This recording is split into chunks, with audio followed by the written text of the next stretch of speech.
আজ আমরা বর্তনীর তুল্য রোধ নির্ণয় শিখব।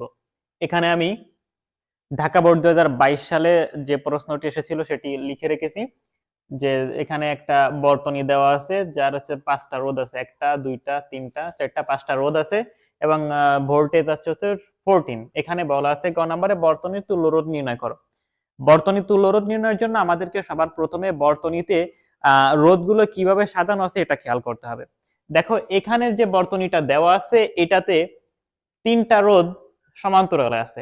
এরপরে যে আবার 2টা রোধ দেওয়া আছে তারাও আবার সমান্তরালে আছে। এখন রোধগুলো সমান্তরালে আছে নাকি শ্রেণীতে আছে এটা মাঝে মাঝে বুঝতে অসুবিধা হয়। তো এটার একটা সহজ পদ্ধতি হলো, দেখো এই যে লাইনটা, এই যে প্রবাহটা এই দিক দিয়ে এইখানে গেছে, এখানে প্রবেশ করার পর দেখো প্রবাহটা 3টা ভাগ হয়েছে, 1টা 2টা এবং 3টা, এই 3টা ভাগ হয়েছে। এরপরে আবার দেখো এই 3 প্রান্ত এক জায়গায় মিলিত হয়েছে। যদি এরকম বিদ্যুৎ প্রবাহ যদি ভাগ হয়ে যায় তাহলে তুমি ধরে নিতে পারো যে এই যে বর্তনীর যে যে সংযোগটা, এই সংযোগটা হচ্ছে তোমার সমান্তরাল আছে। এরপরে আবার দেখো এই যে বিদ্যুৎ প্রবাহ এখান থেকে আবার এখানে গেছে, এখানে যাই দেখো আবার এই যে 2টা ভাগ হয়েছে, এক ভাগ এক ভাগ ভাগ হয়ে দেখো এই প্রান্তদ্বয় আবার মিলিত হয়েছে। তার মানে এই 2টা রোধও আবার তোমার কিসে আছে? সমান্তরাল আছে। তো বিদ্যুৎ প্রবাহ বা এই যে বর্তনীটা, এই বর্তনীর আহ এই বর্তনীর তুল্য রোধ নির্ণয়ের জন্য তোমাকে মূলত 3টা কাজ করা লাগবে। প্রথমে এই যে প্যারালাল অংশের এই অংশের রোধ বের করা লাগবে, এই অংশের রোধ বের করা লাগবে। এরপর এই 2টা দেখো আবার শ্রেণীতে আছে, এইটা আর এইটা দেখো শ্রেণীতে আছে। তো এই 2টার আবার রোধ বের করে আমরা টোটাল যে রোধ পাবো সেইটা হবে এই বর্তনীর তুল্য রোধ। যদি লিখি যে R1 R2 এবং R3 সমান্তরালে আছে, 1/R P1 সমান সমান হচ্ছে 1/R1 plus 1/R2 plus 1/R3। তো এদের মান বসাও, তাহলে হচ্ছে 1/R1 আছে 6 ওহম প্লাস R2 হচ্ছে কত 3 ওহম এবং R3 হচ্ছে 6 ওহম। এই মানগুলো হচ্ছে আমরা ক্যালকুলেশন করে ফেললে আসে কত 300, এখানে লসাগু হবে কত 6, তাহলে হচ্ছে 1 প্লাস 2 প্লাস 1 4 ভাগ হচ্ছে 6, 1.4/6 যদি আমরা কি লিখি অতএব আর P1 হচ্ছে 6 ভাগ হচ্ছে 4 সমান সমান 1.5 ওহম। এরপরে দেখো আমাদের এই যে অংশটা, এই অংশটায় দেখো R4 এবং R3 সমান্তরাল আছে, সুতরাং আমরা একইভাবে ওই অংশের রোধ বের করে ফেলবো। যে আমরা লিখে নেব যে R4 ও R5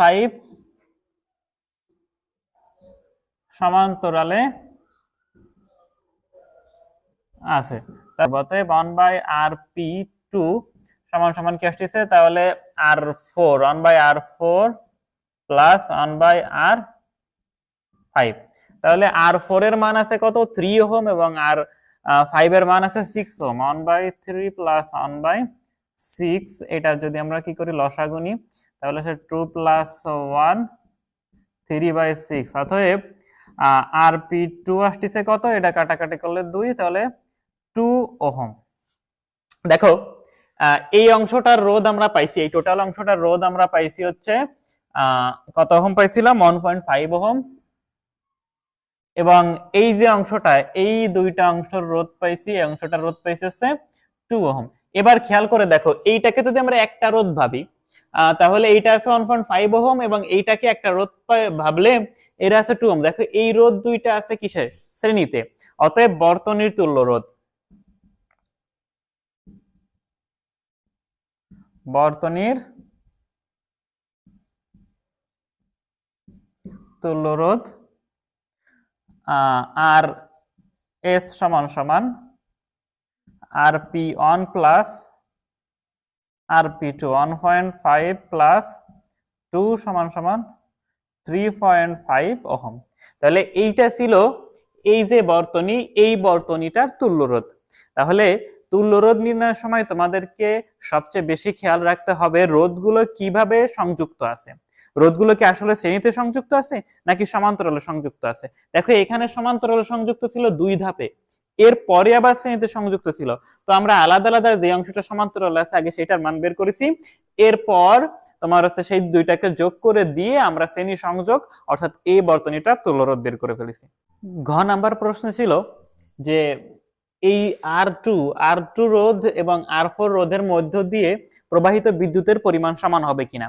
তো প্রবাহিত বিদ্যুতের পরিমাণ সমান হবে কিনা এটা বের করার জন্য আমাদেরকে খেয়াল রাখতে হবে আবারও সে একই কথা, অর্থাৎ রোধগুলো সমান্তরালে আছে নাকি শ্রেণীতে আছে। দেখো এই অংশটার ক্ষেত্রে এখানে যাওয়ার পর দেখো রোধগুলো সমান্তরাল আছে, এখান থেকে আবার বিদ্যুৎ এখানে যাওয়ার পর রোধগুলো আবারও সমান্তরাল আছে। মনে রাখবা রোধ যদি সমান্তরালে থাকে তাহলে তাদের মধ্য দিয়ে বিদ্যুৎ প্রবাহ ভাগ ভাগ ভাগ ভাগ হয়ে যায়, অর্থাৎ আই চেঞ্জ হয়। রোধ যদি শ্রেণীতে থাকে তাদের মধ্য দিয়ে ভোল্টেজ চেঞ্জ হয়ে যায়।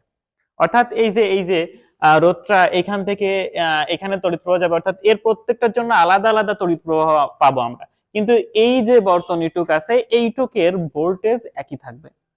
এখান থেকে আবার একই কাজ হবে, এই জায়গাটাতে আমরা প্রত্যেক এই আর5 এবং আর4 এর জন্য আমরা আলাদা আলাদা তড়িৎ প্রবাহ পাবো, কিন্তু এই টোটাল বর্তনীটুকের ভোল্টেজ একই থাকবে।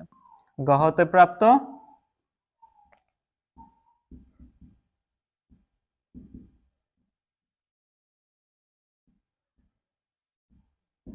বর্তনীর তুল্য রোধ 3.5 ওহম। ভি সমান সমান দেওয়া আছে কত 14 ভোল্টেজ, আমরা এখানে লিখি যে আর সমান সমান 14 ভোল্ট। তাহলে আমরা কি করতে পারি, অতএব বর্তনীর প্রবাহ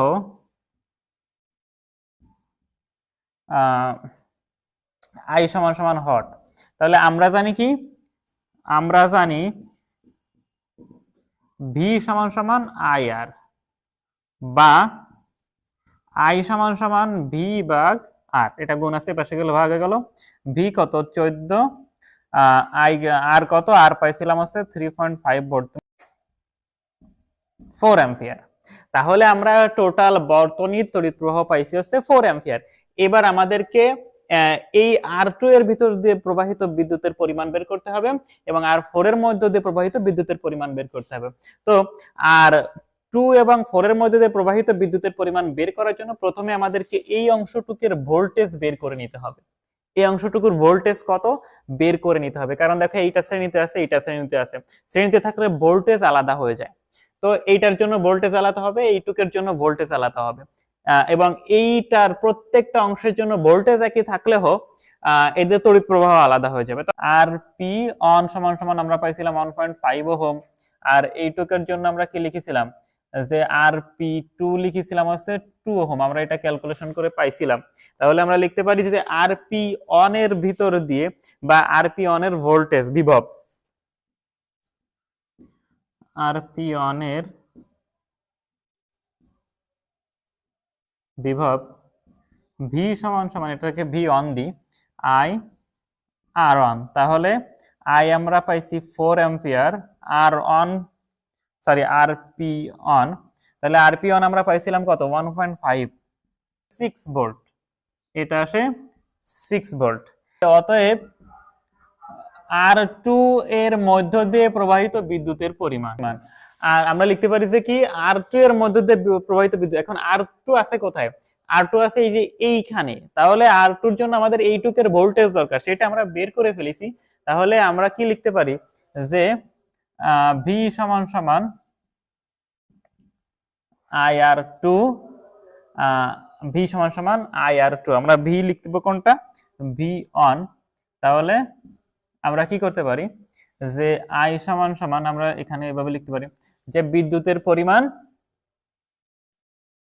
আই অন সমান সমান ভি অন ভাগ হচ্ছে আর টু। ভি অন আমরা পাইছি কত, ভি অন আমরা পেয়েছিলাম 6 ভোল্ট, তাহলে 6 আর টু কত আছে, আর টু আছে 3 ওহম, 3 ওহম, তাহলে আসে হচ্ছে কত যে 2 অ্যাম্পিয়ার। তাহলে আমরা আর টু এর মধ্যে দিয়ে প্রবাহিত বিদ্যুতের পরিমাণ পাইছি হচ্ছে 2 অ্যাম্পিয়ার। এরপর আমাদের যদি আর ফোর এর মধ্য দিয়ে প্রবাহিত বিদ্যুতের পরিমাণ নির্ণয় করতে হয়, তাহলে আমাদেরকে আবার কি করতে হবে, এইটুকের ভোল্টেজ নির্ণয় করে নিতে হবে। তাহলে আমরা লিখি যে আর পি ওয়ান এইটুক ছিল কি, এইটুক ছিল হচ্ছে আর পি টু এর মধ্যে, দেখো আমরা এটা গ নম্বরে করে ফেলেছি, এইটুক ছিল কি এরা আলাদাভাবে প্যারালাল আছে, সমান্তরাল আছে, এই জন্য আমরা এইটুককে বলেছিলাম কি আরপি2। তাহলে আমরা লিখবো আরপি2 এর ভোল্টেজ, আরপি2 এর বিভব।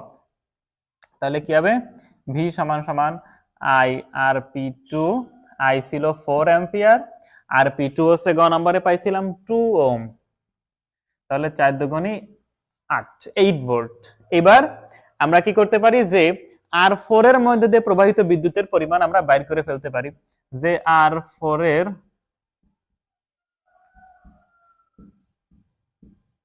মধ্য দিয়ে প্রবাহ আমরা কি লিখতে পারি, এটাকে যদি আই2 দিই তাহলে এটাকে আই4 দাও, তাহলে আই4 আমরা লিখতে পারি কি, এটা আমরা যদি ভি2 দিই তাহলে ভি2 ভাগ হচ্ছে আর4, তাহলে ভি2 পাইছি কত 8, আর4 কত ছিল, আর4 ছিল হচ্ছে 3 ওহম, তাহলে আমরা ভাগ করলে পাই হচ্ছে 2.667 অ্যাম্পিয়ার, 2.667 অ্যাম্পিয়ার। তাহলে দেখো আমরা আই2 এবং আই4 বের করে দেখলাম কি যে এই দুইটা সমান না, আই2 হয়েছিল আমার 2 অ্যাম্পিয়ার কিন্তু আই4 হচ্ছে 2.667 অ্যাম্পিয়ার। সুতরাং আমরা বলতে পারি যে আর4, আর2 ও আর4 এর মধ্য দিয়ে প্রবাহ সমান নয়, প্রবাহ সমান নয়।